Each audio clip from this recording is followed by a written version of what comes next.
Okay, okay. Continuing now on to Steam. We've done 2, well, technically 3 Itch.io things now onto Steam. Most of these are actually on Itch.io as well. At least half of them are, I think, anyway. But they're on Steam as well, and that makes it more convenient to get and find. Anyway, we're not going to be doing that alphabetically. We're going to be doing it based on my feelings. So, because half of these are like just little things like CBT with Yuka Kazami is gonna be similar to the stuff, so it's gonna be real short. We're gonna start with something bigger, something more serious looking. Touhou Fading Illusion. Let's go. Let's fade into the illusion of the Touhous. Of the Touhous. It looks serious and maybe is long as well. I don't know. I'm pretty sure the Gitsuki Odyssey is gonna be super fucking long, or something like that. I want to play in English. I understand Russian. You get Naruskin, but no thanks. I don't. Je veux jouer en français. Fuck that. Quero jogar en español. No, I don't speak that either. Eu quero jogar en português. No, I don't understand it all. We're gonna be doing English. Can we do full screen? Can we do full screen? We can do full screen. There we go. Can we do full screen? No, it doesn't. Oh, no, it does do full screen. Yay. Okay. I don't think this game contains scenes of violence and stuff. Okay. We're doing serious things now. We're doing serious things when we're pretending to be drunk. Good. What? Oh, no, what are you doing? What? Okay. OBS? What are you doing, OBS? Oh, for fuck's sake. What? I don't trust it. Okay. Preferences. Okay. I'm gonna be keeping my eye on you, OBS. That was weird. I didn't appreciate that. I didn't appreciate that at all. Anyway, text speed higher. Auto read speed is super normal. Sound volume is fine. So we want to sound a little bit. Conversation no swearing mode. No, we want swearing. Come on, we're not kids here. And if you are a kid, get the fuck away from me. Censorship images. Well, fuck it. I'm editing these anyway. Not like these isn't live, so I may as well just not censor anything. No. Skip nothing. Roll back side. And don't know what that means. Anyway, that's fine. Let's just start. Prologue chapter. Reimu is enjoying a warm spring day at her shrine, but her rest is interrupted by Yukari, who, in her manner, shows up unexpectedly and gives the shrine maiden an urgent task. Yukari wants Reimu to follow Sumireko at the festival at the Myoran temple. The matter concerns the Hakure barrier, so Reimu has no choice but to go to the base of her rivals and hope that in the evening, Yukari deigns to explain everything that is happening. Okay, let's read, let's figure out. Demons! Humanity has always been afraid of the unknown. Yep, we have, but we still venture towards it. Many moons ago, the fears of humanity birthed the yokai, creatures that embodied the darkness of the night. Yokai existed through human fear, and by eating human flesh, they gained terrifying new abilities. So the power was within us all the whole time, but we can't use it ourselves. A demon has to eat it to get powers. That sucks. The power was within us the whole time. Their capabilities were often beyond imagination, and their bloodlust knew no bounds.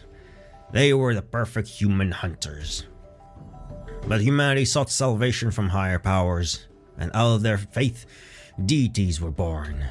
With the help of these deities and their blessings, as well as daring magical experiments, humankind became able to confront the yokai. With time, however, humanity evolved and lost their fear. By the end of the 19th century, the very existence of yokai was under threat. Most thought of them as nothing more than fairy tale monsters. Yet, there were some yokai who had lived for hundreds or even thousands of years. They knew that if nothing was done, their entire population would be wiped out. Many of them wanted to create a place where yokai could live in balance with humans. Consequently, a group of yokai sages carried this plan out. They sealed off a piece of land in the mountains of Japan from the rest of the world with the Great Hakure Barrier. They called this place Gensokyo. Sure. I have honestly no idea what the legit lore is. I'm just gonna assume this is the official lore and not question it at all. At that time, the scientific knowledge and progress of Europe had not yet reached this corner of the earth.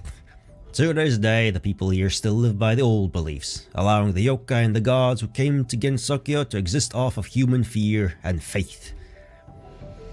Only these days, the relationship between humans and yokai of Gensokyo no longer resembles that war that had lasted for centuries. The yokai have grown more human-like. Indeed, they've been waifuified. Now, at the very least, they can have better contact with people, and possibly even integrate into human society. Besides, a set of rules has been established among the intelligent yokai that forbids them from attacking humans on a whim. But most wild yokai do not abide by them. They remain the major enemies of mankind. Girls are now praying. Oh, that's a loading screen. What? Okay. Akure Shrine, April 16th, 2018. Morning, the sun was slowly rising. A small Shinto shrine in a valley between two mountains. The shrine worshipped the Hakure god, who granted protection from yokai. However, whether it was because it was too far from the human village to the shrine, or because yokai were often spotted nearby, most of the time, not a single soul could be found here. Hello, Reimu. Hakure, greedy one who shoots first. Okay. In any case, even if it stood in the heart of the village, the local shrine maiden Reimu was still too lazy and incapable of running the shrine's business. Okay, that's an intro. Today, she was relaxing near the torii, with her face exposed to the rare breaths of wind that reached her. Suddenly, someone's voice rang out right next to her ear. "Are you slacking off again?" Turning her head, she looked up at the huge eye hovering in the air near her. Something unnaturally dark and dense was swirling around the eye, as if someone had spilled a bucket of ink and it froze mid-air. Reimu, however, did not jump up in fright like she should have, but only threw up her hands. "It's a holiday, you know." "Hello, Yukari." The eye closed and dissolved into the inky void, and a graceful hand took its place. Grabbing the edge of the dark area, it pulled it aside. The space in front of the hand literally split in two, and its place was taken by the same inky substance covered in many scarlet eyes. "Hello, Yukari Yakumo," fantasy bordering on madness. A fancily dressed girl emerged from the resulting gap and sat on it like a bench. An ordinary person would hardly have believed her to be more than 17 years old, but really? Seems like in her 20s, but sure, if you say so. Sure. Oh well, it's anime, who knows? They could be anything, they literally are anything. But Reimu, through her many years as a shrine maiden, had learned to sense the subtle aura of power around a millennia-old yokai. Right now, that aura almost stung her eyes. Sitting in front of Reimu was the famous yokai of boundaries, Yukari Yakumo, one of the sages of Gensokyo. I'll never know how to pronounce that properly. Lovely weather today, isn't it? And I'm not going to give the unique voice. I can't do that. I'm already doing the drunk sort of fucked up voice. On days like this, people usually go out and have fun instead of staying at home. You might just fall asleep from the heat if you stay here. Well, at least I'm not inside the shrine. It's only fit for a sauna right now. And it's even hotter in the outside world now than it is in ours. What do you mean? Global warming bullshit. Yukari jumped off the gap that instantly collapsed and continued, waving a fan at herself. There will be a festival at the Buddhist temple today. Your friend from Tokyo will undoubtedly want to visit it. Sumireko, I told her to let me know if she wanted to visit the festival. Do you think she listens to you? Well, I didn't make everything explicitly clear to her. But, and it's true that she hasn't been showing up lately. She took my words to heart, I'm sure. I wouldn't count on it. Yeah, why would you think that? I don't know who this other one is, Sumireko, but whatever. If you want to deal with her yourself, you're welcome to. You can even assault her, I don't mind. You should mind, but okay. Oh, how heartless you are. So, what did you want? I have an errand for you. Go to the Myoren temple, keep an eye on her, and watch for any unusual behavior. She'll most likely show up there in a little while. Well... How do you know she's going to be there? I don't know anything, it's just a guess, you cheeky little tart. But my guesses tend to turn out to be correct as it happens. And why should I watch her behavior? This is about the barrier. I need to check something in its design. I'll explain the rest to you tonight. The barrier? I hope nothing bad will happen, Sumireko. Not at all, it's just a little experiment. Uh-oh, that's dangerous. Experiments. Uh-oh. But it is extremely important against Sokyo. You know very well that all the flaws of the barrier must be dealt with for our own good. Also, be sure to make an appointment with her sometime in the near future. I need you to know exactly when and where she's going to show up. Okay, will do. Then it's time for both of us to get down to business. Until tonight. Yukari waved goodbye and took a step back into the gap that opened right behind her. Reimu in turn sighed and headed off to fulfill her assignment. Not that she wanted to go anywhere, but since it was about the Hakure barrier... Even though Reimu did not consider herself a model shrine maiden, she could not allow herself to rest in such a situation.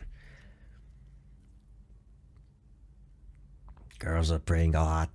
Oh, there's a lot of people here. Myoran Temple between noon and a few hours later.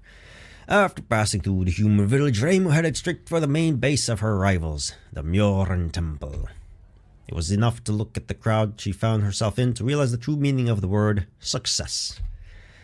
Although the Buddhists came to Gensokyo later than anyone else, they were growing more popular every day and were steadily overtaking the traditional Shinto shrines. Reimu didn't particularly enjoy feeling like a loser who couldn't attract any followers to her shrine, but in any way, the popularity of others actually made her life easier. Yeah, could get to slack off and shit. Living in constant proximity to the yokai presented numerous challenges for humans. For instance, if a body was not buried properly, a yokai could steal it, thus dooming the deceased soul to endure eternal torment in hell. Oh boy. To prevent this, periodic reburial and memorial rites were necessary, which the Buddhists were happy to perform. Plus, they usually treated the visitors to refreshments after the rituals, which couldn't have made them happier. Yeah, free food, everyone loves free food. It's free food, it's good. Unless it's bad and gives you food poisoning, that's bad, but it's free food still. You'd risk a little bit of food poisoning for free food, wouldn't you? Maybe. I mean, it depends on the circumstances. But right now, it wasn't the food that worried Reimu. It was Sumireko's sudden connection to the barrier. Consumed by her thoughts, the maiden floated along in the stream of people. She was wakened from her thoughts by a voice calling her name. Hey, Reimu, Reimu. What was that? I'm gonna just keep going. Marisa Kurosawa, witch with stolen title. So she's not an actual witch? Wow. Reimu turned around and saw a short girl in a thick black and white dress. It was an old friend of hers, a witch named Marissa. Oh, hi. Decided to help Byakuya after all? I didn't. I need to look after Sumireko. She wanted to come. Ah, gotcha. What about you? I don't remember seeing you praying, not even once. I wanted to eat. The Buddhists are gonna have a picnic at the end, won't they? There you go. She understands free food. Well, are you stealing food? Hey, no, she's not. They're offering. Well, there's no job to be had here. I'm legit finishing the last bowl of rice with no salt. The yokai must have figured out it's easier to starve to death than to cause a freaking incident. Get used to it. I've been living like this for 20 years. Let's head to the temple. That'll be done soon. Okay, so Reimu's old as well. Okay. Hang on, I have to find Sumireko first. No need to hurry. Sumireko, but lunch has to be on time. Reimu ignored her words. If she came here, then... She kept walking, staring at her feet. You're gonna bump into somebody. Come on, I'm starving. Reimu? Reimu? Ah! Bump. Hiji-sama. Oh, hello. Scratching her hurt head, Reimu opened her eyes and saw the tip of a blade that was just inches from the tip of her nose. Hey, Yomu. What the heck are you doing? It's us. Yomu Konpaku. Ghostly attachment. Holding the blade was a short girl with silver hair. She was an acquaintance of Reimu and Marisa, a half-phantom called Yomu Konpaku. Working as bodyguard meant she had to be constantly alert and react instantly to any danger. And even now, Yomu was intently watching Reimu's frightened face, as if looking for some kind of catch. After a few long seconds, she finally put her blade in its sheath. Good afternoon, Reimu. Good afternoon. You nearly killed me. I'm sorry, I have to be especially careful today. Some hostile yokai might be in the crowd. Speaking of which, a tall woman dressed in dark robes came up to Yomu from behind her and gently patted her on the shoulder. Konpaku-san, you're overreacting. She just accidentally bumped into me, didn't she? Byakure Hijiri, fake bodhisattva. Okay. Byakure Hijiri, the head priestess in Myorin Temple, leaned over to Reimu and stretched out her hand to the shrine maiden. Hello there, Reimu, Marissa. What do you think of our festival? I see you've already invited phantoms to the Memorial Day. Yomu had faithfully served as a bodyguard for Yuyuko Saegyuji, the princess of the ghosts, for decades. Usually these two appeared anywhere exclusively in each other's company. Phantoms? But Konpaku-san is also half human, so it's perfectly acceptable for her to be here. And Yuyuko? Konpaku-san came alone today. I asked her to help us with security. My lady gave me a day off to celebrate the holiday, so that I could spend it helping Hiji-sama. One lady isn't quite enough for you anymore? Jiki. These words may normally calm and collect the Yumu. Twitch. Marissa gets out of this kid, eh? How dare you! My loyalty to my lady is absolute. She commanded me to help Hijiri-sama. Yumu was almost shouting. I'm not gonna be shouting.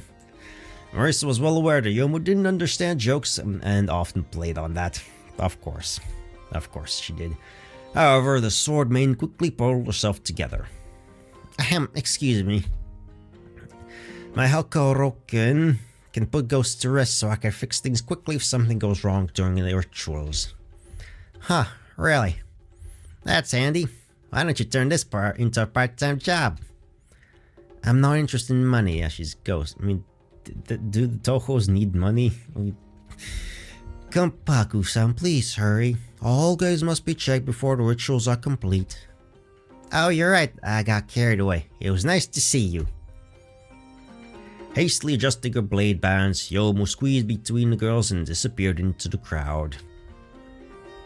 Actually, I'm thinking this is like the first time I'm actually getting their personalities. I've seen a bunch of fan arts and stuff and done a couple of fan games so far, but I haven't got their personalities at all. This feels like more close to what they're supposed to be, but again, I'm never gonna play the official game, so I'll never know the actual official things.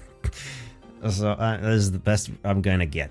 And plus they're fan games, so the people making them could just adjust it to whatever they want anytime. So there's no consistency, there's no through line to the other things that we're gonna be doing.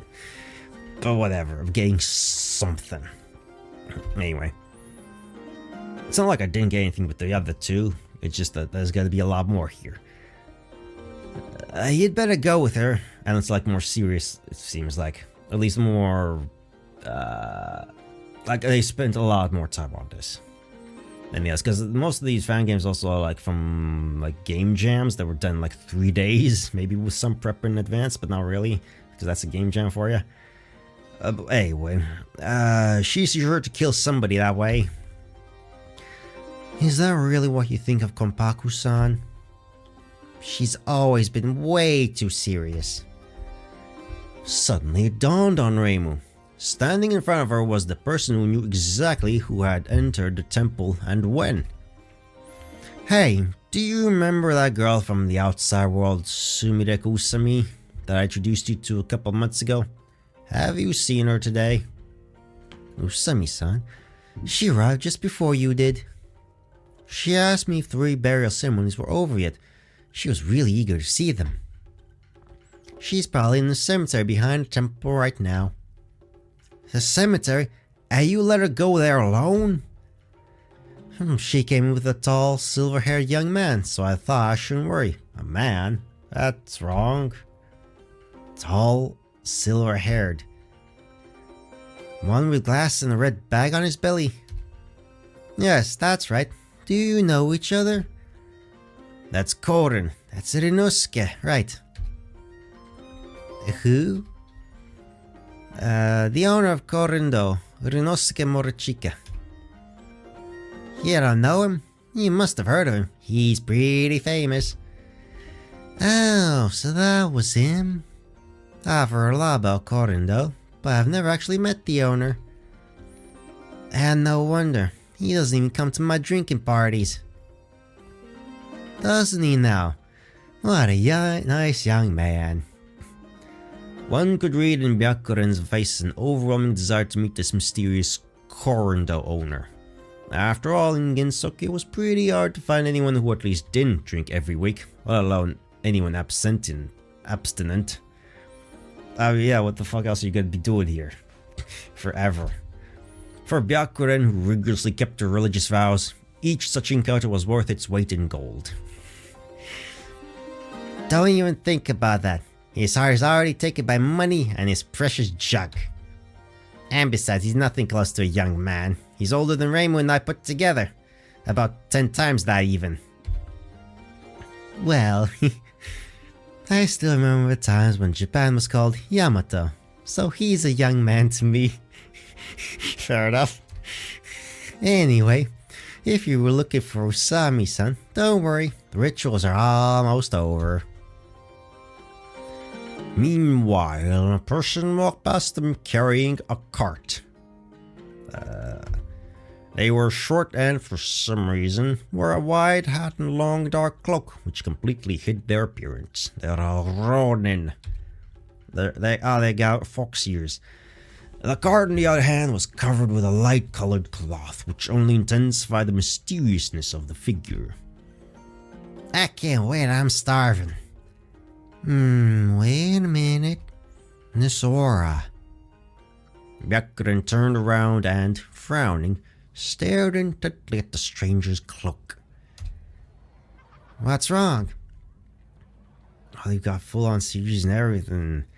Suddenly a strong gust of wind lifted the hem of the cloak, exposing two fully fluffy elongated spurs. With the spurs.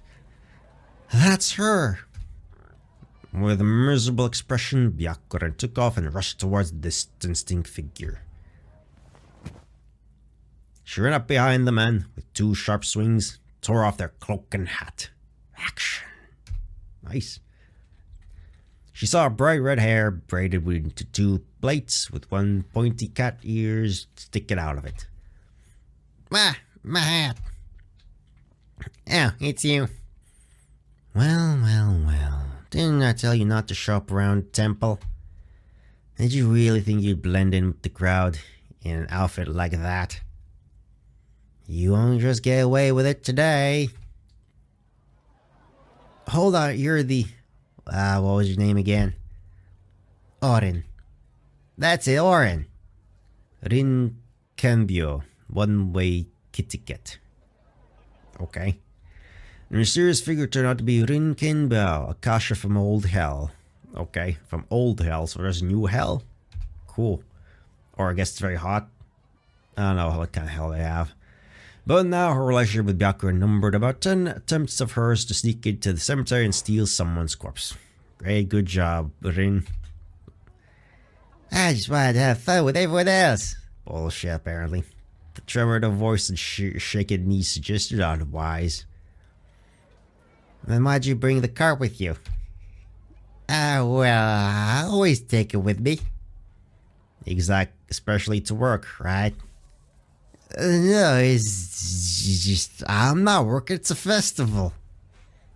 Well, what's the festival called then? Call it a lie. Rin opened her mouth to say something in response, but after standing there with a silly look for a few seconds, she shouted. Apparently she didn't even bother to check where she was going.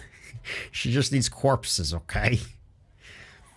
I didn't mean to steal any bodies, I swear. Bullshit. I knew it. You came here for the reburial ceremonies. Well, listen, Hiji-san. It's nothing personal, I'm just a Kashi. Kashi steal corpses, just my nature, it's not a fault. It's what my character would do, totally honest. Byakuren clenched her fist and approached her with a menacing look. Oh, I like the grid. I do like the grid. Look at that. That's cool. Look at that, Byakuren. That's I like this. I like this a lot. This is fucking solid. No, wait. Don't hit. Heaven sign 5 elements mountain of Shakyamuni. Rin shrank down and tried to shield herself from the head priestess with her paws, and she really had something to be afraid of. Byakuren, like Raimund Marissa, was an expert at yokai extermination, but she relied more on strengthening magic. She could make her body harder than stone and strike with the power of Oni. Oh, that's cool. That's neat. Nevertheless, she rarely put her skills into practice, as she was very kind and conflict-free. A true Buddhist. But if she had to use her powers, her opponent could only pray. She had warned this kitty many times not to show up anywhere near the temple, but it was such a convenient source of corpses. Rin had heard a lot about the head priestess's abilities, and she certainly didn't want to test them on herself. Swinging for a punch, Byakuren made her regret her decision to sneak into the cemetery today 1,000 times. But when Byakuren brought her hand down sharply on Rin's head, she didn't stamp the gash into the temple pavement, but only lightly tapped her forehead. Bonk. Prepare for a bonk of the microphone. That's a lot of reverb through the stand. Even though I have a fucking shock absorber, it absorbs nothing. It doesn't do anything for some reason. No, I think it does. It's just that the shock absorber is made of metal, and the shock goes into it, and the metal reverberates, creating sound. And the microphone is just picking up the sound that the metal is making. Which is really annoying and kind of pointless. Defeats the purpose of a fucking shock absorber if it's just going to make the sound anyway. Well, whatever. We don't have the ability to edit things here. Even though I said I'm going to edit these anyway, but I don't have the power to edit that. I do, but I won't. Because we're moving forward. Well, so be it. Rin, who had already prepared herself to visit the lowest circle of Buddhist hell, raised her head fearfully. I will not punish you. I will even allow you to stay if you give me your cart, your cape, and your hat for the day. Really? Yes, you can enjoy this day with us. Leave your things with me, pick them up tonight. This is unexpected. Thank you, you're so kind. Yeah, she's super kind.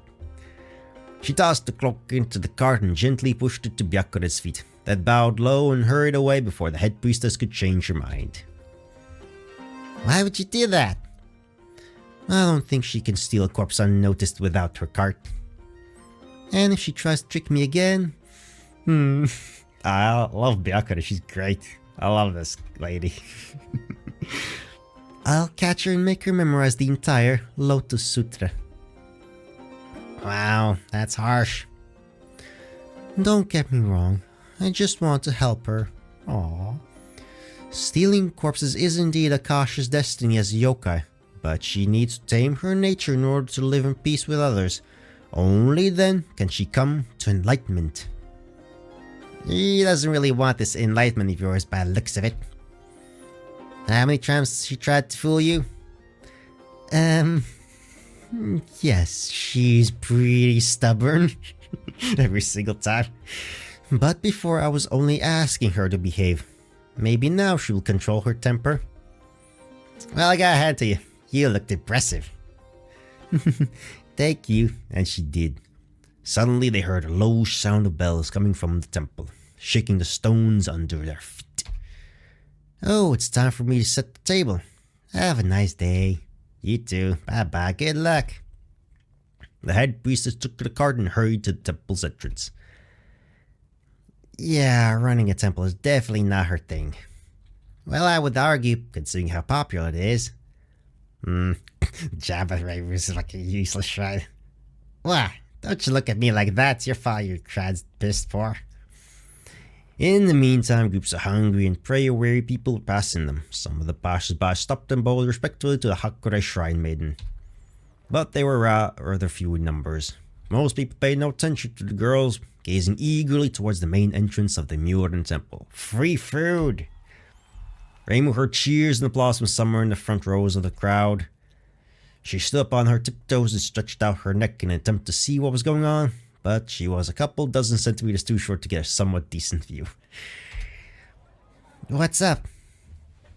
Marissa didn't think twice and soared into the sky on her broomstick, the indispensable accessory of any witch. It was a good thing that she, Reimu, and many others in Gensokyo could fly. Oh, there's a performance. Neat. As she followed Marissa upwards, Reimu saw Byakuren and her disciples coming out of the main temple. Oh yeah, they can all fly because they have to do it for the, what's it called, Danmak with the bullet hell games. Otherwise they can't do the bullet hell dodging and stuff like that. Right? They need to be able to fly. Each disciple had a large bundle of food in their hands, and Byakuren carried several huge tables stacked one on top of the other. Given the size of Byakuren herself and the resulting table tower, it was quite an impressive view. It looked strange, but got people's admiring eyes. Oh right, I didn't even notice that she's carried literally 5 tables there. Cool. In moments like these, Reimu felt jealous because of the lack of spectacularity of her own abilities. She was invincible in battles, but donations could not be collected by just displaying barriers and seals. It was demonstrations of power like these that made the Murin temple more popular day by day, while Reimu's business had been getting worse and worse for years. Let's join them. They're gonna set them up. Go alone. I need to find Sumireko. As she scanned the crowd below her with her eyes, Reimu fairly quickly spotted a familiar silver hairdo. Hey, Ryunosuke. Ryunosuke Morichika, junk financier, an actual male character. Color me shocked, didn't know they existed. The person she called upon turned his head nonchalantly towards the girl who had fallen from the sky. This man was Ryunosuke Morichika. He owned an antique store near the village where he sold items from the outside world that hadn't made it to Gensokyo. Good afternoon, I thought you didn't want to come. Where's Sumireko? Byakuren said you came together. Oh, so it's about her. Ryunosuke stepped forward and pulled the young girl in the school uniform and hat out of the crowd. Here you are. She's just a regular person. Sumireko Usami, school sweetness. Okay. Hey! Are you following me or what? No, I just have quite a good intuition. Especially when someone is about to deceive me. I brought Ryunosuke along, so it's all fair. I told you I can't fight. But you're half yokai, so I bet you hit hard. You shouldn't think so. The end of the phrase was drowned in thunderous applause, after which they heard music from the tables, played by a yokai quartet that had been invited by Byakuren. It was almost impossible to talk with such noise, so the trio grabbed snacks from the nearest table and hurried to get away from the growling crowd. Growing. Cemetery behind the Murin temple. Noon a few minutes later. It was much less crowd around the cemetery, and the branches and the shade of the trees looked very cozy. This was where they had decided to begin their little feast. By the way, I haven't seen you in a while. No time to sleep. I had exams, so I was studying from dusk till dawn. After that, you just shut your brain down and dissolve into the void, not walk around. And I still have to decide what to do next. So you're going to sleep properly now? No, quite the opposite. Yesterday I had my last exam, so now I get to do something that's actually fun. Reimu groaned softly. The visits of this girl caused her a lot of stress because she had to keep her out of trouble every time. According to the rules, yokai could not attack against Sokyo residents. However, Sumireko was from the outside world. Any yokai could kill her and eat her, and Reimu had no right to exterminate them for it. Fortunately, Sumireko had some supernatural abilities and could at least fight back against the yokai. No, not that. Why are you still worried about my safety? You bet, I thought I'd explain everything to you, but you still wander whenever and wherever you want. Reimu was right, even this festival is packed with yokai. Look, I've been here almost 3 years and I'm still alive. Don't you think I could take care of myself? Or do you think I'm an idiot? Of course we don't. We're just not experienced enough. You are just not experienced enough. They are thousands of years old. Have you ever fought a yokai for real? Do you think they'll follow the rules of the Danmaku duels if you're alone? I've been alone with Mami-san loads of times and it was okay. There are plenty of wild yokai in Gensokyo besides her. So what about them? I know all their weaknesses. Fine, have it your way. I think you're playing with fire. It's your life we're talking about. Although I have always wondered what would happen to your real body if this one died. I guess we'll find out. That's a little bit of the eagle look there. Sumieko could not find any answer. In fact, neither she nor anyone else understood the phenomenon by which her two bodies existed. After the incident, which she herself had caused, Sumieko acquired a curious ability. By falling asleep in the outside world in her real body, she could wake up in Gensokyo in another one. The object she fell asleep with also appeared with her, and pain felt exactly the same. But the wounds on the Gensokyo body did not show up on the real one, and disappeared when she re-entered the parallel world. Well, that happened on the condition that Sumiko managed to move her consciousness from one body to another in time. How do you do that if you're dead? She certainly didn't want to find out. Most of the time though, she didn't worry much about it. Yeah, it's fine, it works out. I remember a horror movie I saw once in which a maniac was killing people in the dreams, but they would actually die in reality. See, there you have it. It's fiction though. What? A movie's a movie. Everybody's stupid and acts irrationally. I'm smarter than that, so don't worry. And Amy could only wonder at her stubbornness and fearlessness. By the way, when's the next time you're coming to see us? Tomorrow, I think. What? Can I borrow a couple of your phones? I need them for something. Okay, I've got some old ones. What are you going to do with them? Wait, does Gensokyo have phone reception then? Eh? Never mind, I'll tell you later. When exactly will you be with us? In the evening, I guess. I'm busy during the day. Can you grab one for me too, if you don't need it? Reimu gives Ryunosuke a suspicious look. A few years ago, when Ryunosuke just met Sumireko and learned about her abilities, he tried to profit from them and started selling smartphones, tablets, and other delights of the 21st century in Korindo. Oh, a smart man. Well done. Fortunately, they turned out to be too sophisticated for the people of Gensokyo and no one bought anything. Also, but after that incident, Reimu strictly forbade Ryunosuke to try and make money that way. It's for my collection. Don't you dare try to sell stuff from the outside world again. We don't need it in Gensokyo. Yes, I remember, don't you worry. Okay, I don't need them anyway. Why don't we meet at Korindo then? I have some things to do during the day. I won't be back until evening. We could be at sunset to be sure. Reimuchi, does that work for you? Yeah, sure. So that's Korindo at sunset. After those words, there was silence, interrupted only by the murmur of the trees and the music coming from the other side of the temple. Hello, Marissa. Their Dango feast was interrupted by Marissa, who appeared from around the corner. There you are. Come to temple. The Tsukumo sisters have joined the Horism Rivers. Horism Rivers. Horism Rivers. Horism Rivers. Horism Rivers. Yeah, horror rivers. Horror rivers. The who sisters? The two Tsukumogami sisters. There are 6 of them playing now. It's lit. Lit. Oh, let's go out here. Sumireko looked questioningly at Reimu, who was mindlessly sipping sake. You don't mind, do you?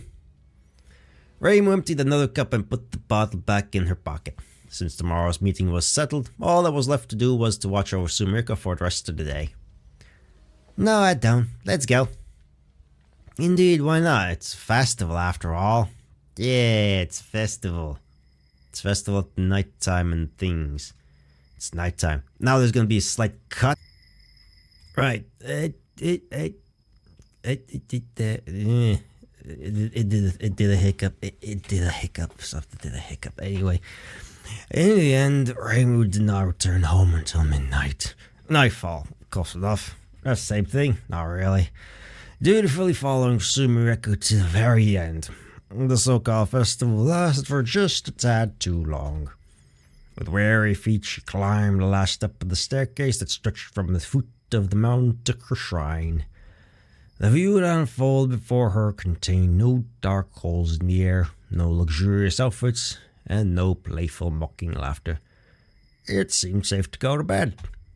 It seemed so, but Reimu knew Yukari's attitude too well and decided to wait a little longer, settling down in the backyard with a cup of tea and a couple of dangos. The scenes of today's feast at the Murden Temple still haunted her thoughts, causing intense desire to scrape together all her money and throw a massive party in return. Fortunately, these thoughts were interrupted by a hand that reached for the dango from a familiar gap in space. Oi!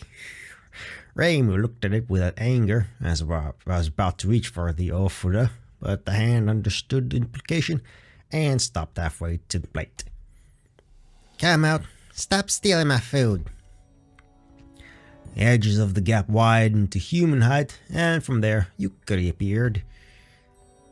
Aren't you being greedy? I am. Didn't they teach you to ask for permission at least? You just said you're greedy, so what's the point of asking? Reimu didn't want to start another pointless argument, so she kept silent and put another ball in her mouth. I'm waiting for an explanation. Wasn't it enough? I've told you everything. What? When? Literally just now. I didn't ask your permission because you were against it in the first place. Don't piss me off. I'm tired. Oh yeah, she does look actually tired. Look at that. Squinting her eyes and everything. Oh, sorry. She's not sorry. And let's cut to the chase. Sumireku-sami didn't complain about her health today, did she? Complain? I should be the one to complain. I had to follow her around all day. Today she was twice as energetic as usual. So it didn't work.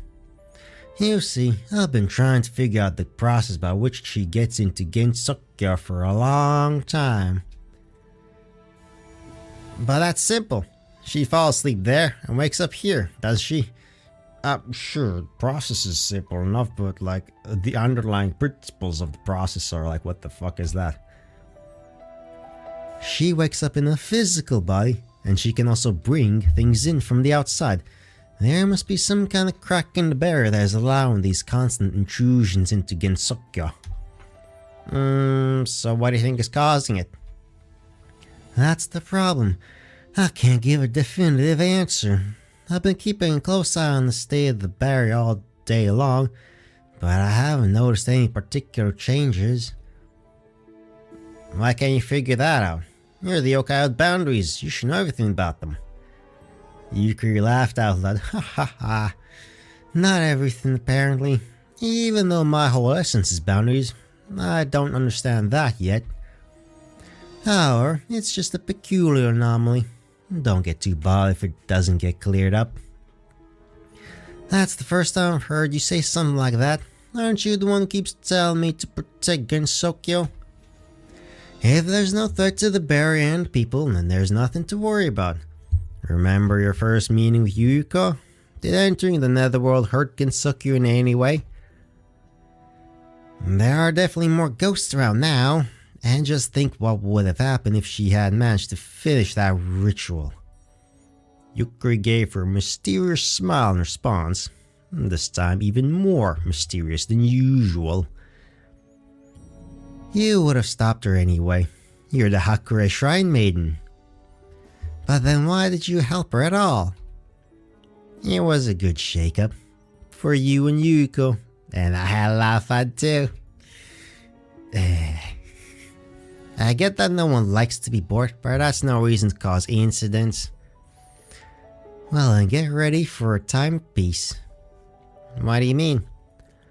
I will try my last plan. Reinforce the barrier so that no one can cross it. Is that safe though? For 2 or 3 days, the bear will be completely impenetrable, and then will gradually weaken back to its normal state. Have you made plans with her? Yeah, Corindo. Tomorrow at sunset. Then ask her about everything and arrange another meeting, and I'll go sleep for a couple of months after the strengthening. If she doesn't feel any difference, we can consider the experiment a failure. Okay. That'll be all. Good night. She moved her hand through the air and created another gap, then disappeared into it. Reimu shrugged and went back to drinking her tea. After thinking about the situation for a while, she decided it would be wiser to sleep on and went to bed.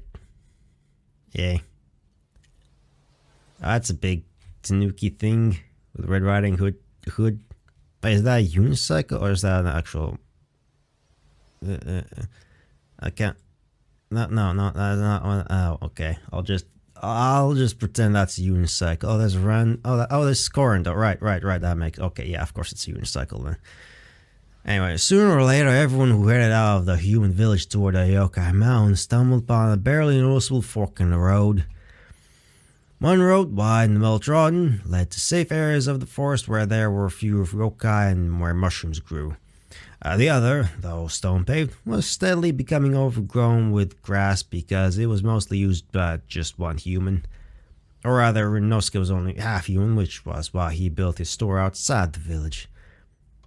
Because of the lack of customers, he didn't care much for trivial things such as cleaning or rotating merchandise.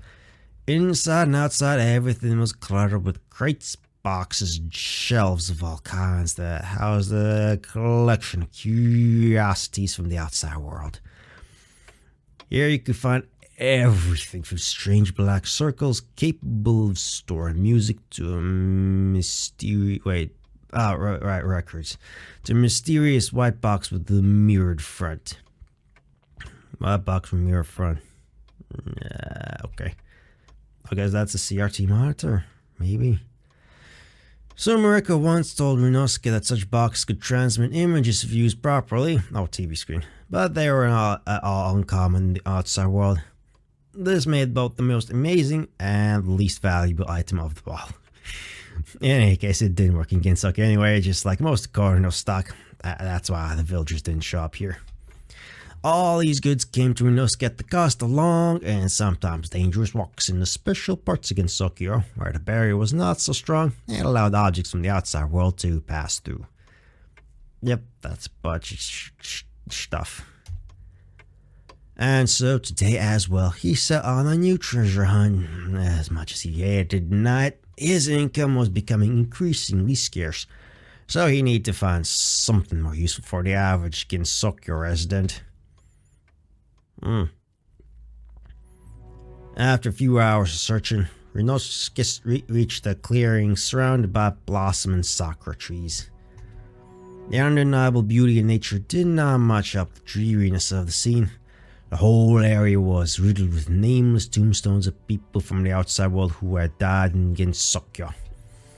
This place was called Muenzuka. Menzuka,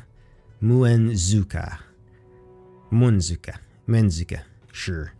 And had a reputation to match the landscape. It was rare to see anyone but wild yokai here. Ryunosuke only benefited from that because no one would interfere with his search for things from the outside world. But today the catch was not great. In fact, it was non-existent. Of course, the failed search could be blamed on the fatigue after yesterday's festival. Except that 2 and 3 days ago he had felt quite normal and the results were the same. It was strange to see such desolation, especially for so long. Or did he get a competitor who was taking everything for themselves? After rummaging around in the bushes near the trail for a little while longer, Ryunosuke came to the conclusion that Muenzuka was completely empty. Among the tall bushes and rocks there lay nothing that could attract his attention. The sun had already touched the horizon, so he decided to give up and go home to meet Sumarika on time. However, there was something unexpected waiting for him around the corner. To his surprise, Ryunosuke almost ran into Yuki Yakuma on the road, who regularly sold him fuel for the heater from the outside world. It was strange to see her in a place such as this, in such a place at such a time. Oh, okay, it makes sense. Such and such. She was notorious for her laziness and constant whims, which her servants had to endure. Ryunosuke didn't want to face Yukari unnecessarily, but it would be suicidal to be rude and make her angry. He pulled himself together and bowed respectfully. Good evening, Yakumo-san. Are you taking a walk today? Walking a take today? Yukari didn't respond. She stood there with an absent expression on her face, looking upwards. Yakumo-san? No answer once again. Oh, special CGs. Yukari didn't move, didn't blink, and didn't even seem to breathe, resembling a statue of herself. It seemed as if she had been hypnotized. Who could hypnotize a powerful being like that? It's weird. Ryunosuke waited in confusion for a little longer, and was about to leave her alone, but something in Yukari's eyes seemed strange to him. He turned his gaze to the sky, where she was staring so hard, but it was quite an ordinary evening sky. Or was it? He came closer and looked into Yukari's eyes. Ooh, those are sharp eyes. It's beautiful. That's very pretty. Ooh, oh, she sees the star. Oh, she's doing math. She's doing space math in those eyes. Look at that. It's a lot of math and magic and shit like that. She squinted for a moment as if she wanted to see something better. And then something dark spread across her amber eyes. It's the universe. That's what's spreading across her eyes. She sees the universe. Ryunosuke couldn't say for sure what it was, but it certainly wasn't in the sky. It's math. It's math. You guys do math. The longer he looked into Yukari's eyes, the less he understood what was happening, and that's a bad sign. He's sweating beads. The reflection in her eyes awakened something strange, something foreign inside him. It was that pizza from yesterday. Something that Ryunosuke had not felt in a long time. It's a kidney stone. Fear. Fear of the kidney stone. The primordial human fear of the unexplained. The only thought in his head was to run. To run as fast as he could, leaving all his belongings behind. To run from Gensokyo. To run from this world. But he continued to stare at Yukari in shock, unable to look away. I mean, those are very beautiful eyes. I would look at them for some time longer. Suddenly, she blinked and looked at Ryunosuke in surprise. Oh gosh, what an unexpected encounter. I didn't think there would be anyone who would walk around here at night. Who would have thought it would be you? Confused, Yukari raised an eyebrow at the silly look on the antiquarian's face. Morichika-san, are you alright? Ryunosuke shut his eyes and shook his head, and the spell was immediately gone. He's doing the anime glowy glasses bit. He didn't know what was that just now, and he certainly didn't want to know. It was like waking up from a nightmare in the middle of the night and not knowing if you were still dreaming or already awake. Except that this feeling usually lasts only a few seconds, but for Ryunosuke it had lasted for almost a minute. Good evening. I wasn't walking around, I was trying to find something interesting to sell. But you didn't? Why do you say that? Do you know nothing about this strange desolation? What are you talking about? I said that because I don't see you carrying anything. Ryunosuke was slightly embarrassed. However, he quickly realized that it was Yukari who could clear up all his doubts about Moenzuke's poor harvest. Oops. That can happen. I see. Well, these things happen. What do you mean? It is far from a simple process for things to fall outside the boundaries of common sense. Only a small fraction of what is supposed to fall into Gensokyo actually does. But I have found at least some things before. Think of the analogy with rice paddies. There are some good years and some bad years. What is unusual about drought or crop disease? I see. So I have just been unlucky lately? Exactly. Ryunosuke was somewhat relieved. Even though it had only been a few days, he had already thought of all the possible misfortunes. He even began to think about going out of business. However, he always took everything too close to his heart. Thank you. You have reassured me. All the things I had already assumed. I wish this drought would end soon. Since I have nothing to sell, one could starve to death. Are you planning to continue your treasure hunt? Yes, I'll stop by a couple more times next week, I guess. And how? Yukari stuttered and looked behind Ryunosuke. Wait, I see something. What's that over there? Oh, Coca-Cola. Pepsi. She pointed to a small pit near the curb. Something strange was actually peeking out of it. Oh, I was gonna sell like hotcakes. Bubbly. Ah, oh, there you go. Ryunosuke walked closer and parted the grass. His eyes widened in surprise. There were balls filled with something dark buried in the ground. Is that soda? It's still fresh. You can drink it. Oh boy, you're in luck. Yes, it's a real treat. Indeed. With a catch like that, you certainly won't have to look for anything new here in the next few days, will you? Why? Yukari looked at him with a smile so creepy that it took the antiquarian's breath away. Yeah, and the music's doing its thing as well. I'll let you listen for a second.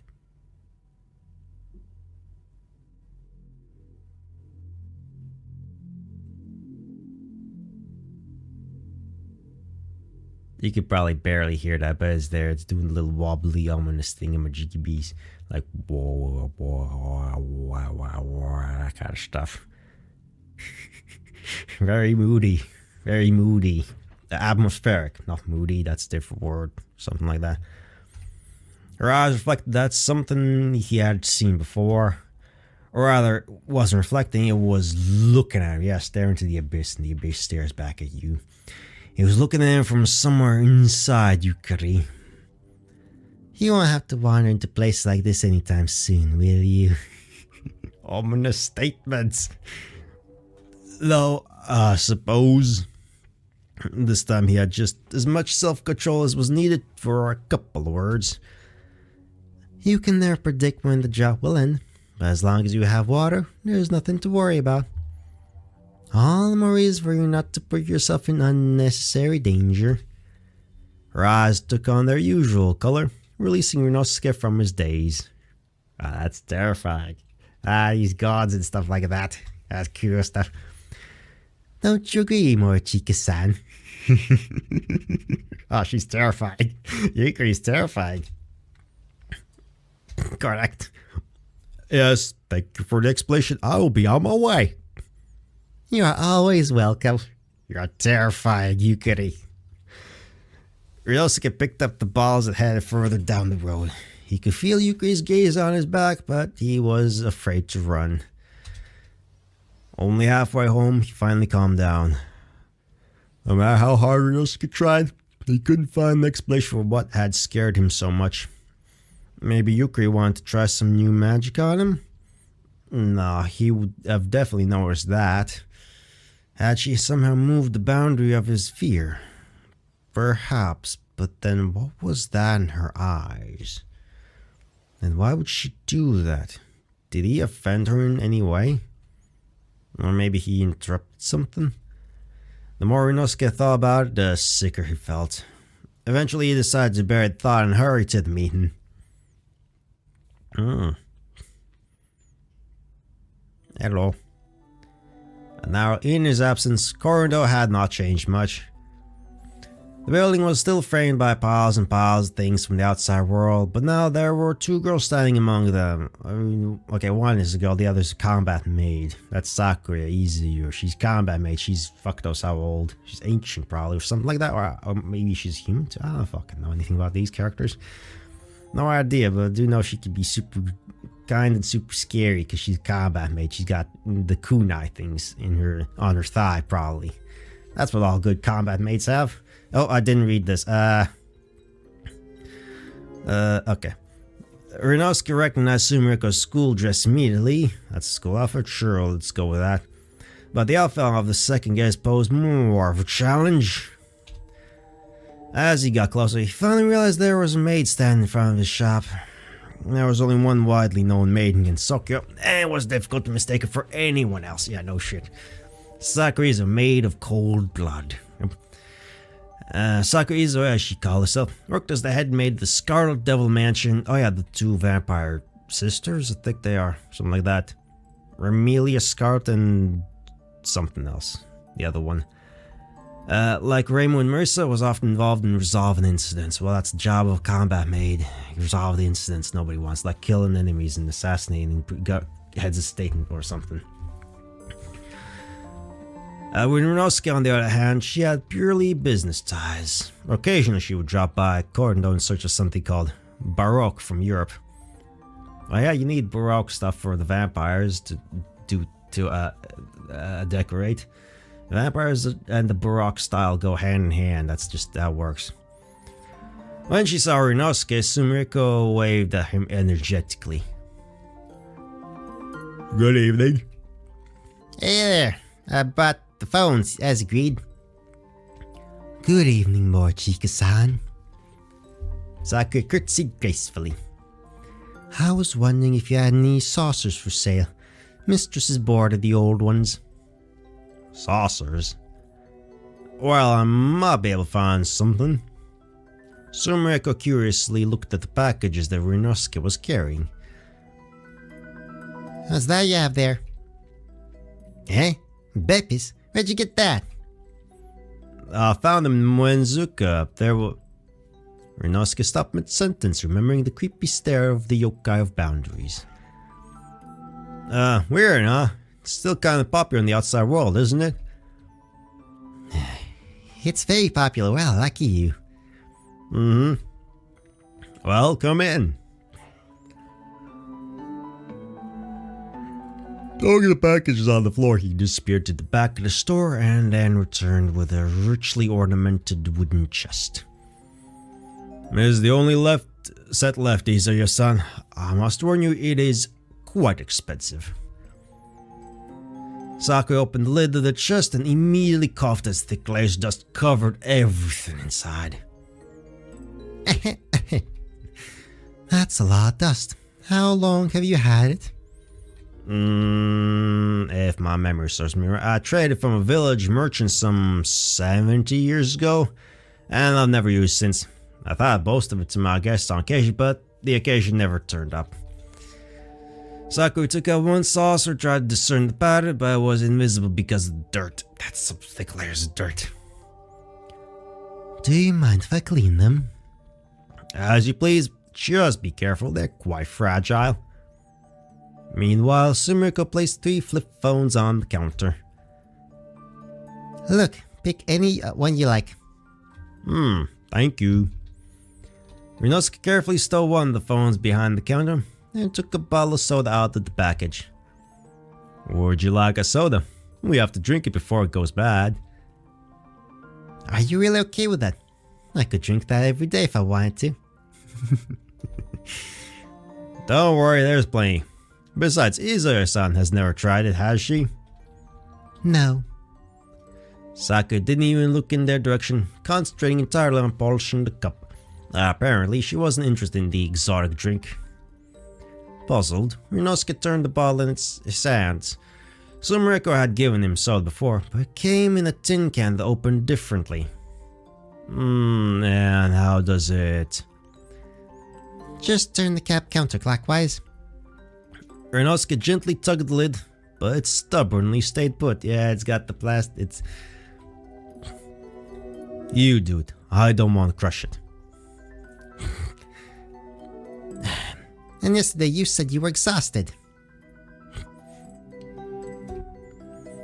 Sumiko tried to open the ball, but her palm only slipped without moving the cap a single inch. I mean, an inch is a lot. Like, an inch is wider than the cap, or about as wide as the cap itself. It's tight. That's alright, I'll just... This is adorable. This is an adorable lifestyle, honestly. Sumiko grabbed the cap and pulled as hard as she could. That's not how you open it. So... And... there it is. Ah! There it is. The calf suddenly flew off to the side, and a stream of foam spurted from the ball into Sumireko's face. She released the ball from her hands in surprise. Boom. Ah, right. We learned about this from the previous game. Sakura has time stop powers. Where she didn't get to use them in the rhythm game. Neither Inosuke nor Sumireko could see what happened next. Only Sakura could experience that infinitely stretched out moment in time. She finished polishing the cup, seemingly in no hurry at all, and took a close look at the ball frozen in the air. I mean, that's a super overpowered thing that you could do. Finding nothing hostile in the sweet beverage, Sakura put it on the counter and began to move the cup in the air, collecting the leftovers and carefully cleaning the remaining small drops with a napkin. That's very convenient powers. Like, time stop powers are super convenient like that. After rescuing Sumireko's clothes from stolen stains, Sakura returned to the chest and resumed the flow of time. That's just fun. That's just fun. I mean, a moment of smugness. Like, come on. That's just... Sumireko was staring at the floor, stunned, unable to understand where the ball could have gone in the blink of an eye. Oh, don't worry. I have gathered everything. What? So that was your time-stopping power? Oh, I see you know about that as well. Of course. But you told me about your power, too. Well, you saw it all for yourself. Well, I technically did see anything because you stopped time. You can't really see time stop powers. You can only see the results of them. I'm buying the set, Moichika-san. And how do you like Beppis? Would you like to buy some? Quite extraordinary. Mistress might like it. I'll take the set and 2 bottles. Sakura pulled out a thick roll of money from her pocket and handed it to Rinosuke.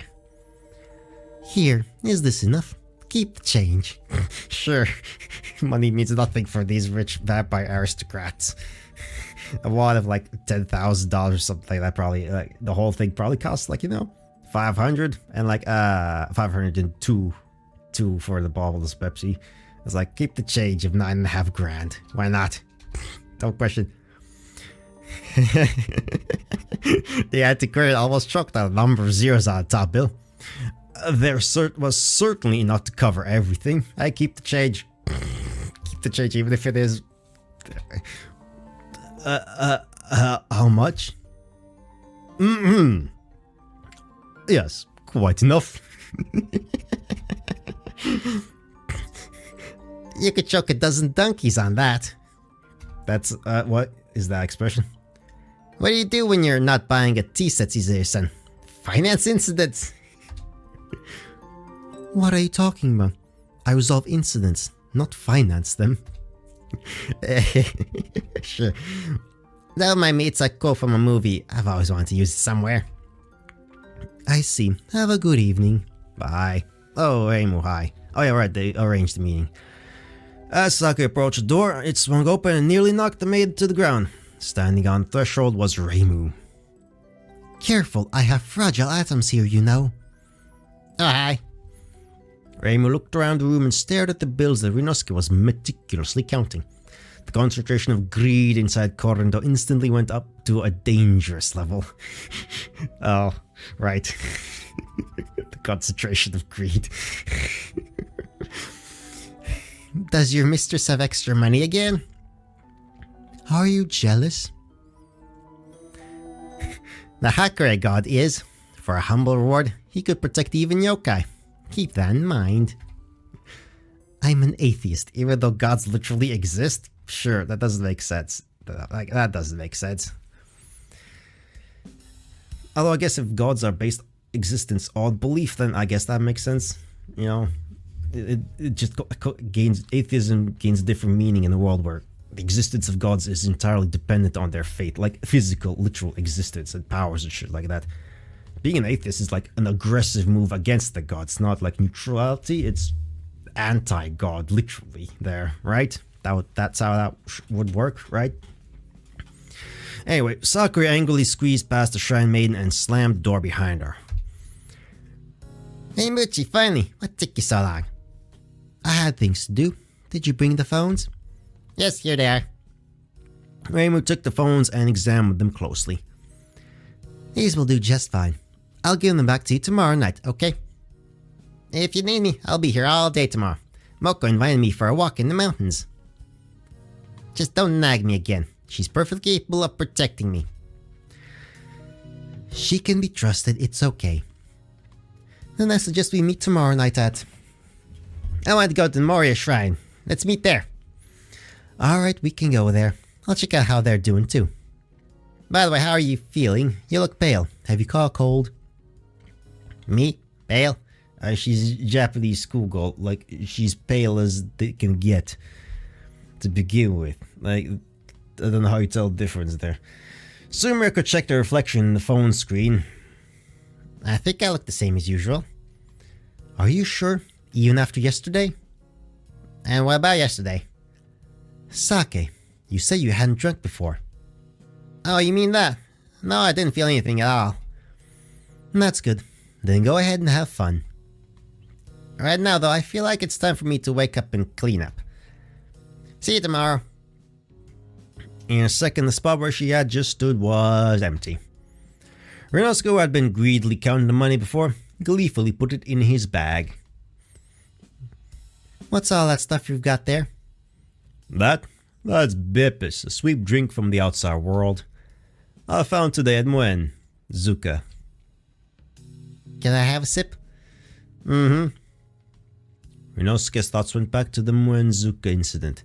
Something about the whole situation was bothering him. Yuki was notorious for acting strange or frightening, of course, but today she looked sort of... That look in her eyes, it was like there was something in it. Something both yokai and completely different that Ryunosuke has not even come close to in his many decades of life. On his way home, he thought he was simply nervous today, but now that belief was slowly melting away. The only other person in the room besides Ryunosuke was Reimu. Perhaps he should tell her everything, because the Shrine Maiden, especially the Hakure Shrine Maiden, should know about every strange event, even by against Sokyo's standards. On the other hand, Yuki made clear that she didn't want anyone to interfere. Assuming, of course, that it was indeed her, not someone else who was talking to Ryunosuke at the time. Oh, a choice! Oh fuck, we have a choice. Oh shit. We have actual fucking choice. Let's over a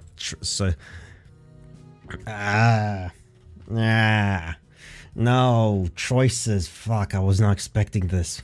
Bloody hell.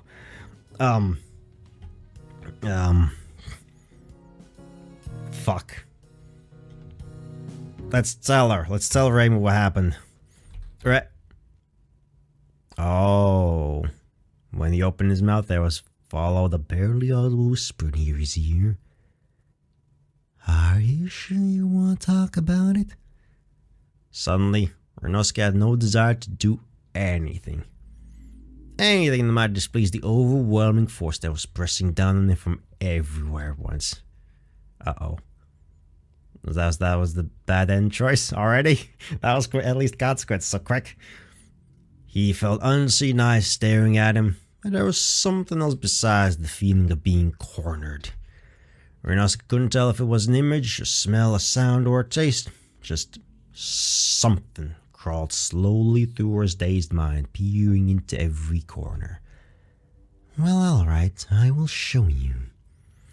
Dark images flashed before his eyes. Images that he lacked the words to describe. They wailed, they multiplied, they filled his mind with unknown sensations, tearing it to shreds. Ryunosuke begged for it to end, for his mind to be free again, but this time the crushing force would not let him go. Something inside him stretched and stretched and stretched. However, the more it filled Ryunosuke, the calmer he felt. Everything gradually fell into place, and all his doubts faded away. It was as if it had never mattered, and never would matter. in the face of the inky emptiness that was opening up inside him. It was as if he was dissolving into something colossal, incomprehensible, and undeniably powerful. It was beautiful. But somewhere in the distance, a familiar voice called out to him. Ryunosuke couldn't bear to hear his own name, so ugly and ridiculous. He thought some other name would have suited him much better, but the damn voice wouldn't shut up. All that remained was to try to ignore it. The annoying voice. Hey, I'm talking to you. Ryunosuke blinked and squinted at the unexpectedly bright evening light. He was back in his shop, right in front of Reimu, who was staring at him angrily. Have you fallen asleep? Ryunosuke? Apparently he was standing just where he had stood before, and not for long, contrasting with the lingering eternity of what those visions seemed to him to be. What? Do you want to say something? No. Ryunosuke was mentally surprised at the calmness and exhaustion with which he answered her. Can I take the open ball? You're not going to sell it, are you? Have it. You should get some sleep or something. You look like a jiangshi. Yeah. Reimu looked at him with reproach and some concern in her eyes. Alright, I'll be going. Don't stress yourself out. Okay, bye. As Reimu slammed the door behind her, Ryunosuke exhaled loudly and fell to his knees. The memories of the thoughts that had just flashed to his mind drove the antiquarian into indescribable horror. He couldn't understand what and why he had just been thinking, as if for a couple of minutes all the pieces in his head had been replaced by something twisted. It all seemed like some kind of delusion, some kind of nonsense, and yet just a minute ago this delusion made a lot of sense to Ryunosuke. Or was that not Ryunosuke? He was tempted to run outside after Reimu, to call her for help, to tell her about this experience, but a voice inside his head told him not to. Like an old friend, it patted Ryunosuke on the shoulder and said something like, "Oh no, old man, you shouldn't go there. That's where we're going to die." Every time the antiquarian got close to the unholy thought. He would have kept sitting there, staring aimlessly at the floor, but somewhere in the back of the store an antique clock rang and brought Ryunosuke out of his daze. He struggled up to his feet and began closing windows and locking doors. In Korando, this happened very rarely, but now the possibility of someone disturbing his solitude frightened Ryunosuke more than anything else. To succumb to the temptation to once again try to tell someone about this forbidden experience now meant for him the ultimate loss of both the human and the yokai side of him. It was unlikely for him to go outside in the next few days. Ooh, snap.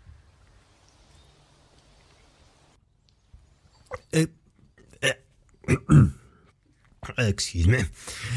As she reached the very edge of the village, Sumariko found herself in front of a familiar temple. A couple of days ago, she had been treated to her first alcoholic drink there. Good on you. Unless you're super underage, and she's fine. She's in the Touhou world. It's fine. It's fine. She's got magic or something. Plus, it's not her real body. Well, it's her ghost body. No, it's not ghost. It's just whatever. If she doesn't wake up, well, she's made of magic because she's literally made of magic. But she's also a teenager, so her body's made of magic, and that doesn't really experience real hangovers. Not really. So it's like it's double protected. Her magical body goes to a different thing.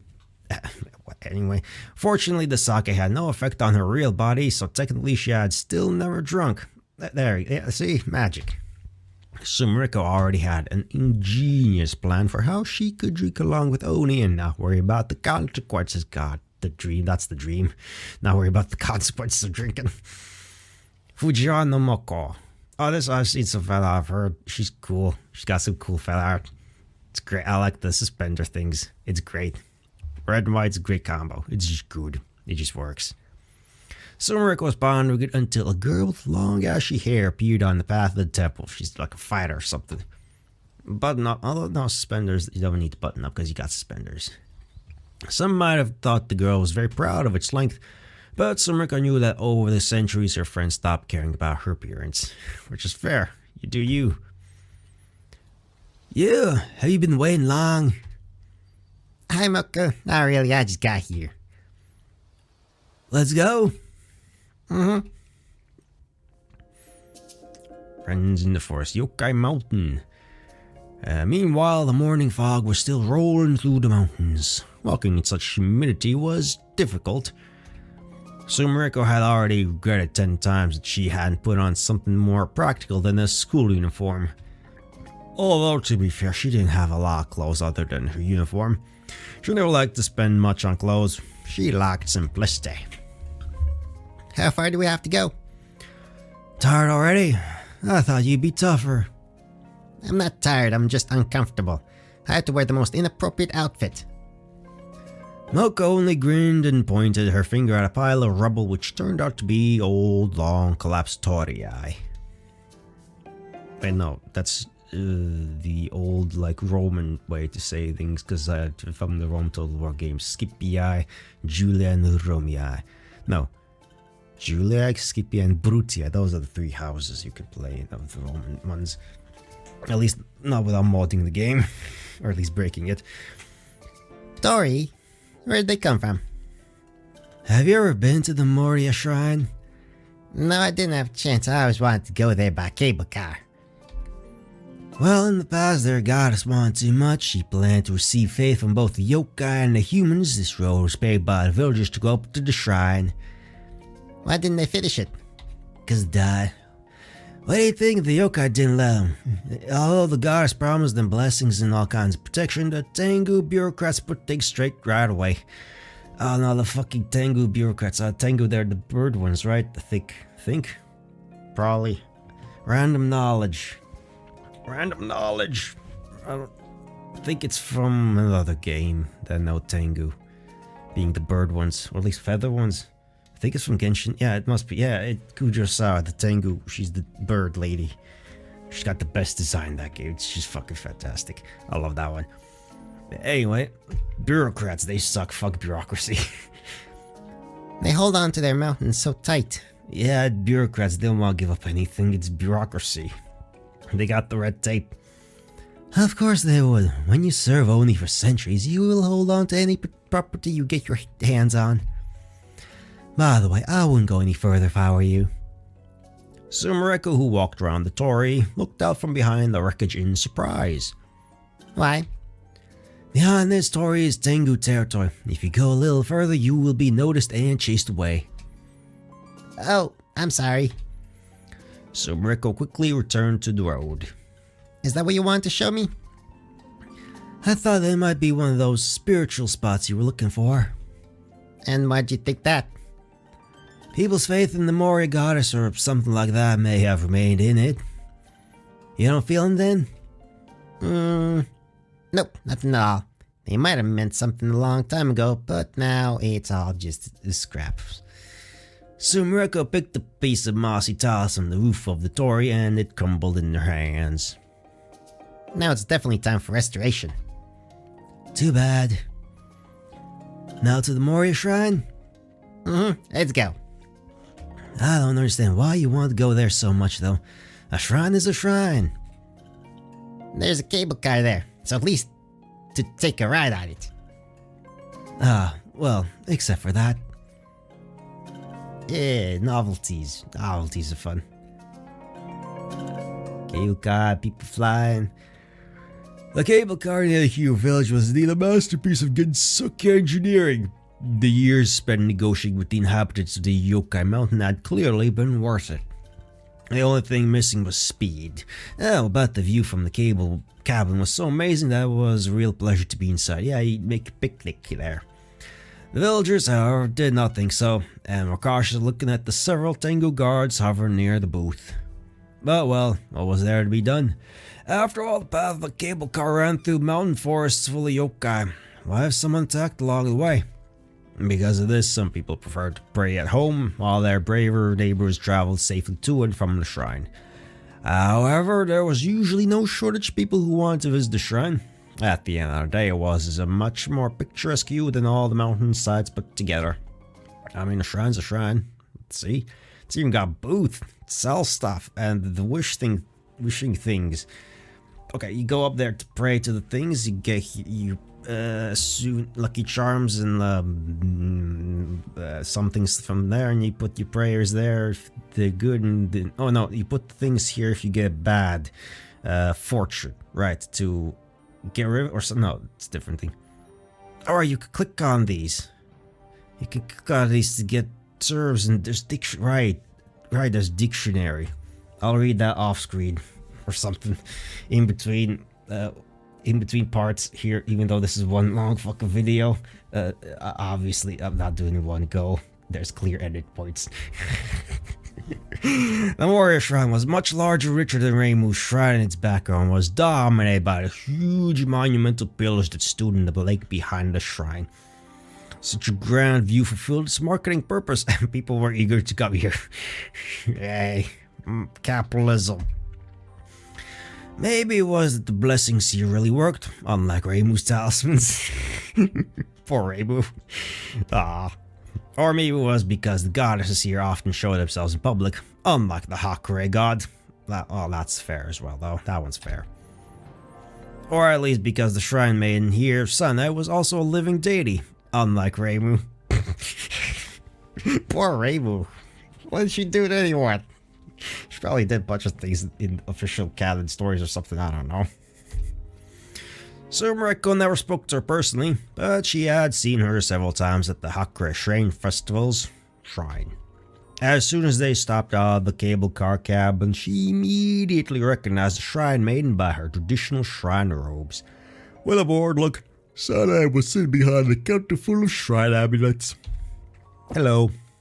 Hello, Sana Kochi. Shrine maiden of sales and profit.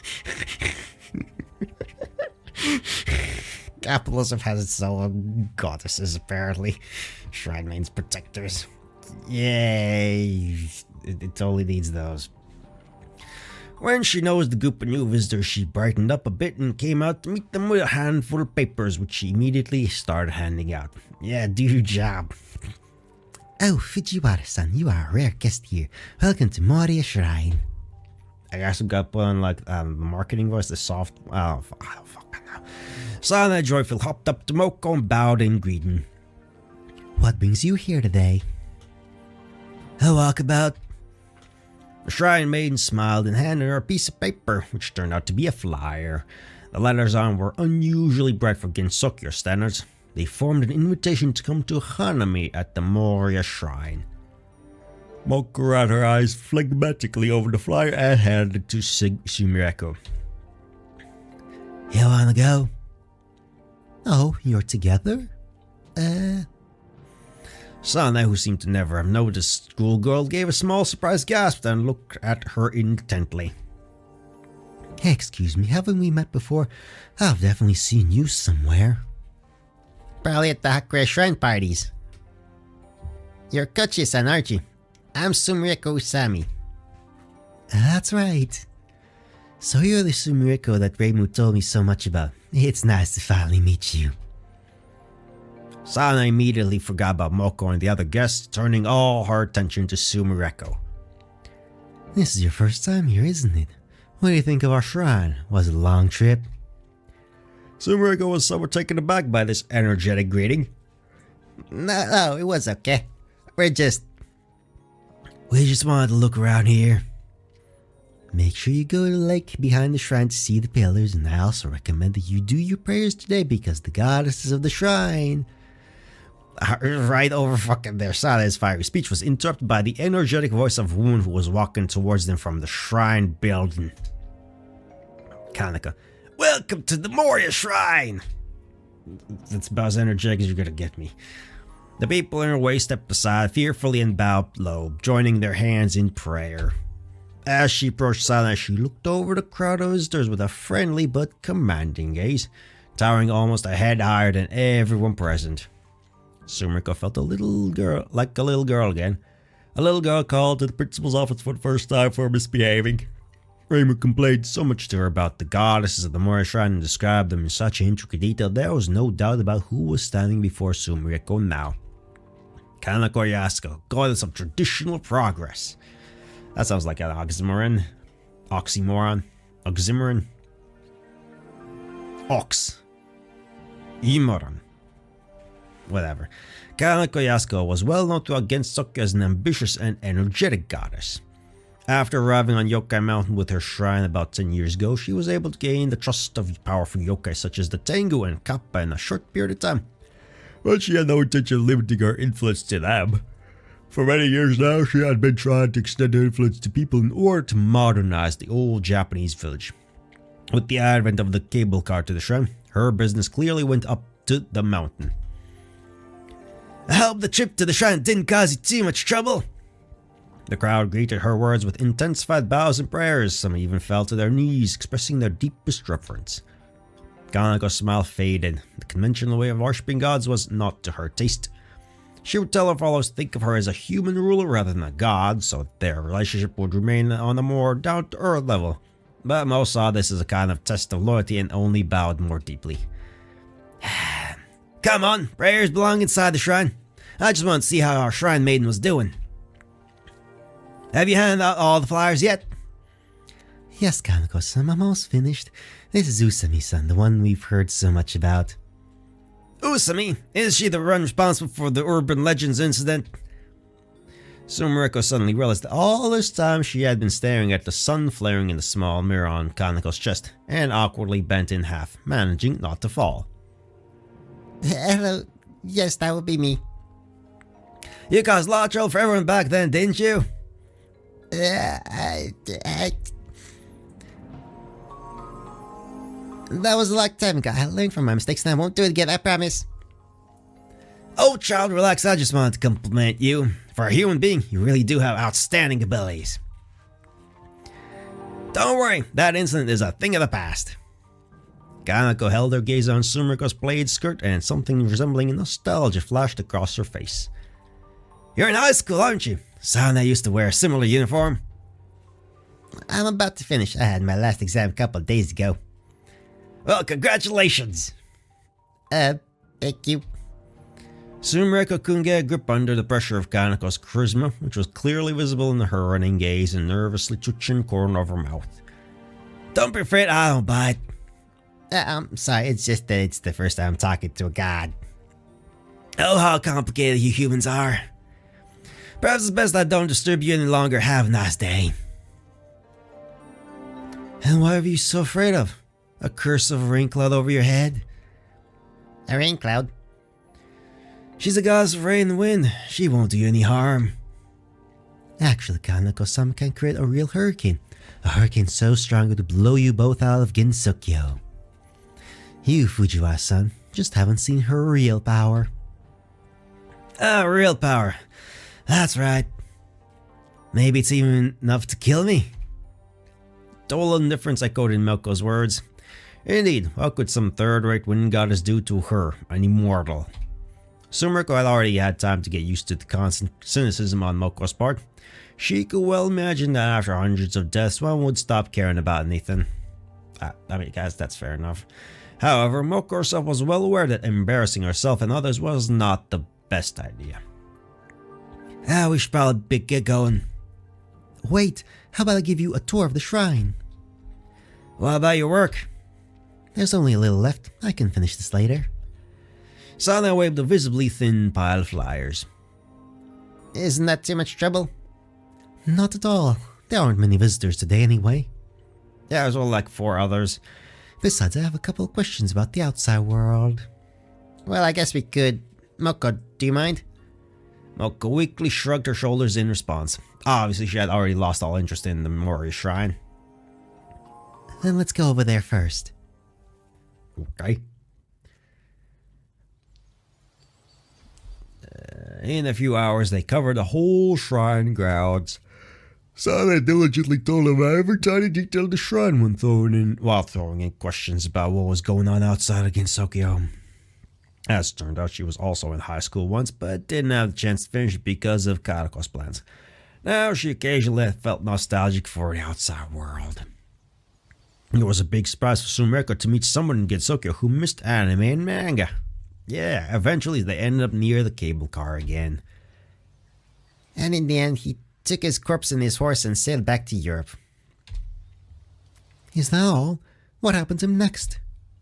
I think that's revealed in part 8, but I didn't like it much. I feel like the author just ran out of steam. I could be fucking anything. Part 8. So I didn't miss that much. But there are hermits here in Kinsuki who lived long before Jesus was born. They might even have known him. Actually makes sense. Yeah. Maybe there's a holy corpse somewhere here then. That would make sense. Why not? I've seen a lot of holy corpses in my life. There's nothing special about them. They're just corpses. I mean, yeah, probably. You're talking nonsense. Moko, who listened to the conversation boredly, ended with one phrase. Ahem, are you leaving already? I promised Raimuchi to meet her at sunset. Ah, I see. Well, then I'd better get back to my duties. It was a pleasure to meet you. Nice to meet you too. Sana returned to the shrine merchandise booth and started to remove the rest of the talismans and amulets from the counter. Next time, let's go out, just two of us, okay? Why? Don't you like Kochie-san? I can't say I don't like her. Sana's a good person. She's working hard to help patrons, but I have no interest in her. She's kind of fidgety or something. Anyway, I prefer to meet one-on-one rather than parties. Okay, I'm sorry. Never mind. Just keep that in mind. It might come in handy. Finally, the cable car pulled up and Reimu came out of the cabin to meet them. Finally, I'm here. Yo. Yeah, you could have hurried up. Where are my phones? Here you go, and let's have a little talk.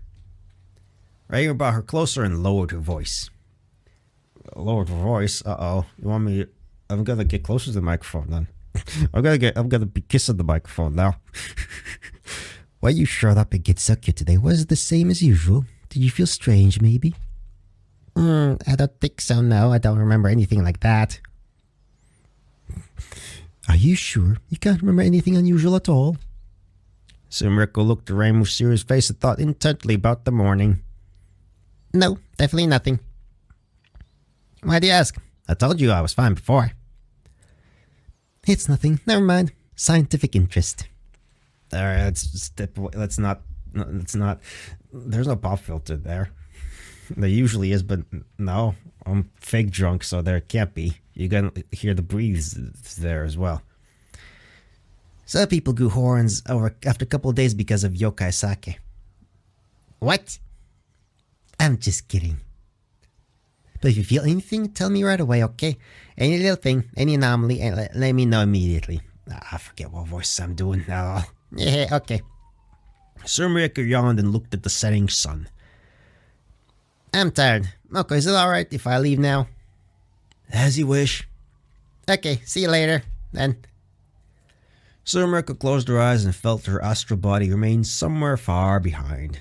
But then she could not feel her real one. What? Uh-oh. She tried to focus on her room. Nothing happened. The bear has been reinforced. She can't leave. But that's not good. She was surrounded by a black void with no hint of anything else. Or was there?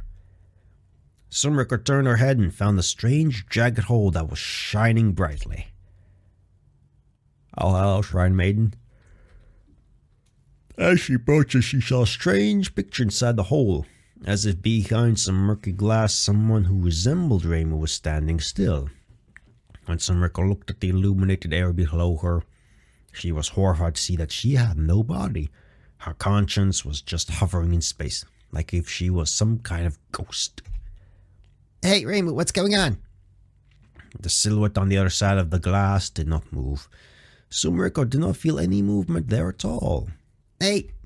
The words echoed in her head. The schoolgirl had a late realization that she didn't have a mouth either. She concentrated on the silhouette and pushed it with her telekinesis. Suddenly, everything was into motion.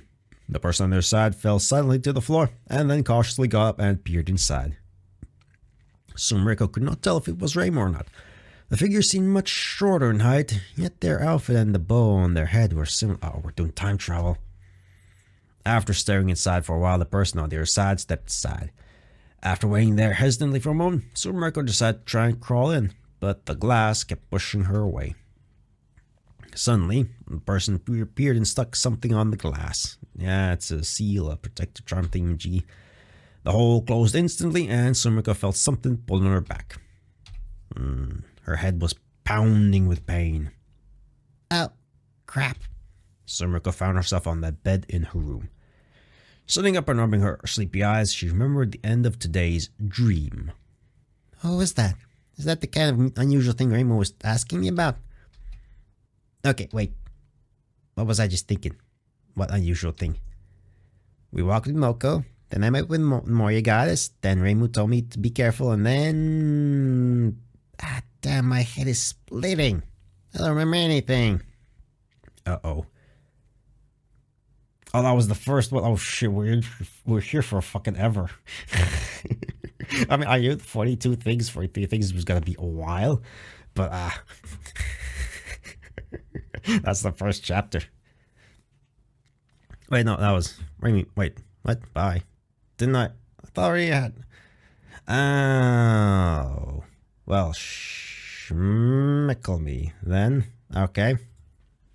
Alright. That's the thing that I have to purchase then, because you can't end the story like that. It's mystery. Well, and OBS doesn't like this game in full screen for some reason. It doesn't want to capture the pixels on the screen for some fucking reason. Why are you doing OBS? It's weird. But yeah, okay. Pause.